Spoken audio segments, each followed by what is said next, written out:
인사이트, 전중강 기자 등 최근 논란의 중심에 서게 된 고 최진실 딸 최준희가 학폭과의 논란에 대해 입을 열었다.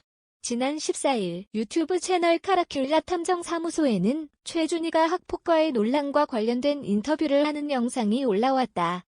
최준희는 옛날에 학교 다닐 때 아이들을 때렸냐라는 카라큘라의 질문에 아니다라고 즉답했다. 그는 사과문 올리고 어떻게 보면 지금까지 인정하다시피 살아왔다. 그런데 약간 강압적인 사과문이었다라고 주장했다. 이런 언급은 이번이 처음이었다.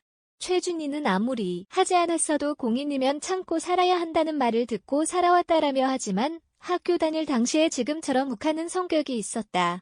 그래서 부모님에 대한 패드립이나 비꼬는 상황이 왔을 때 내가 잘 참지 못했다. 말다툼도 좀 심하게 있었다라고 말했다. 이어 나를 더 화나게 했던 게 엄마, 아빠뿐만 아니라 삼촌까지도 그러니까.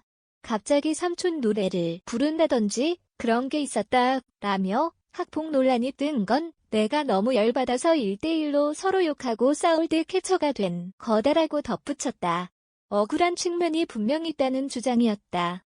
하지만 학폭 피해자 측 주장은 다르다. 피해자 측 변호인은 최준희가 피해자를 왕따시켰다고 말하고 있다. 또한 익명 게시판에 피해자의 사진을 올리고 조리돌림을 했다는 주장도 펼쳤다. 변호인은 피해자는 최준희 외삼촌이 누군지도 모른다. 학교 학생들도 조심하자 지냈다. 어머니 이야기도 한 적이 없다라며 최준희가 뒤에서 그런 욕을 한다는 것을 알고 본인은 너무나 큰 충격을 받았을 뿐 같이 욕설한 적은 없다고 피해자가 말했다라고 했다. 카라큘라는 직접 입수한 최준희의 학교폭력위원회 결정문도 함께 공개했다. 결정문에 따르면 최준희는 당시 학폭 사건으로 사과 1호 처분을 받았다.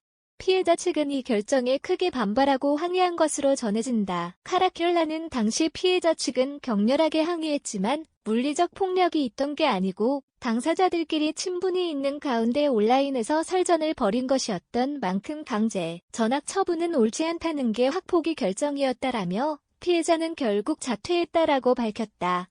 한편 최준희는 최근 외할머니 정모 씨를 주거 침입으로 고소했다. 지난 7일 정 씨는 서울 서초구 서초동에 있는 최준희 명의로 된 아파트에 동의 없이 이틀간 강제로 머무른 혐의를 받았다.